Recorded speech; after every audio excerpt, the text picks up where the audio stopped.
Hello and good morning. Another very chilly morning here in Delhi, and I'm speaking to you again from my office at Kangokiwi Education Services in Lakshminagar. You probably don't know, maybe you do. My name's Tim and I'm the senior IELTS trainer here. So what I'm going to do this morning is just give you a quick run through which deals with maps. Now, the maps and floor plans and so on occur in your Task 1 academic writing, and also usually in section 2 of listening. So first of all, let's have a little look at the idea of how you deal with the maps in your Task 1 writing. So I don't know if you'll be able to see this very clearly, but you get this kind of arrangement with, this will be back to front, I'm terribly sorry, but anyway, you get this kind of arrangement of two maps of the same area in different years. Now, where the task that you have to do is exactly the same, summarise the information by selecting and reporting the main features and make comparisons where relevant. Now, with these maps in Task 1 writing of academic, the main point of it is comparison, because apart from things like dates and so on, you don't really get things to do with percentages. However, your language can be used in the same way, where things increase, decrease, grow, develop, are added to, and so on. So you can think of it in the same way, but there's not usually statistics of things like percentages or numbers and things. So the best approach to this really is you'll have your paraphrased introduction to the two maps with an overview. The overview, as I've probably mentioned before, is extremely important. It's mentioned 3 times in the assessment criteria, and one of the main reasons that people do score low in writing for Task 1 is that they don't do an overview. Now, the overview is basically the big features, the main things that you notice about the two maps, or as well, if you're dealing with a line graph, bar graph, pie chart, it would cover the big issues, the main things. But with a line graph, bar graph, pie chart and so on, in the overview you don't need to put any of the figures, the details. I'll perhaps kind of like run through a line graph or something with you for another video a different time. So you have your two maps, so your introduction, your overview, and then with two maps, 2 body paragraphs. They'll be relatively short, and what you're doing is looking at, like say in the case that I just showed you here, 2 different dates. So you'll start with what the situation was like in one year and how it had changed by the second year that's given, mentioning things like where things have decreased, increased, been redeveloped, anything at all like that, where you can add plenty of detail. Now, you could deal with the whole thing in one body paragraph if you choose to, where you mention one particular aspect of the map, and then in one particular year, I mean, and then you relate that to the next year. So, for example, in the one that I showed you, which again, I'm sorry, you won't be able to see this very clearly, and then, as I said, it's back to front. In the first map, you'll notice, perhaps you maybe can see, that there's lots of farmland, which is indicated by the cows in the picture. However, in the next one, there is none. No farmland at all. So that would be a very good thing to put in your overview, that in the first map we can see that a large percentage of the area was covered by farming. However, by the next year, which in this case is 2010, all the farmland had been taken away, had been redeveloped, and in this case redeveloped for housing. So it gives you some idea of how you can put the things together to make a good comparison between the two maps. And please don't forget your linking words, your connecting words: however, moreover, nevertheless, nonetheless, etc., etc. Okay? Now, moving on to the next idea of maps, which, as I mentioned, usually comes in listening, and it's usually in the second, related to the second audio. And what you'll find is that the speaker will be guiding you round an area. Now, sometimes you'll get maps, you'll also sometimes get a floor plan of something. Now, a lot of my students kind of struggle with this because there's quite a lot of information, and you're being given directions and do this, do this, do this, you know. And what you have to do, you'll notice on the map that there are certain places which are marked by letters of the alphabet. And below that, you'll have a list of place names.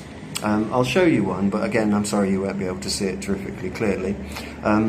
So in this case, this is the area that it's dealing with. So you can see on the plan, the map, there are letters of the alphabet, and below the place names, which I'm sorry, they're all back to front, but anyway, it gives you an idea. So you have to then write the correct letter. As you can see, somebody's been working on this one. The correct letter from the map next to the place name. Now, the reason that people get muddled up with this is because, as I mentioned, they direct you here, they direct you there. Sometimes there's no kind of real sequence to it. You know, they jump from one place to another. Now, as you're probably aware, if you've ever done any listening practice, that a good percentage of being successful is absolute concentration, complete focus on what's being said, what you're looking at, and being able to write your answers fairly quickly while the conversation and so on is going on. So what happens is, in some of them, you'll notice that there's the compass points, north, south, east, west. That can help you a little bit to get your, what we call your bearings, where exactly you are.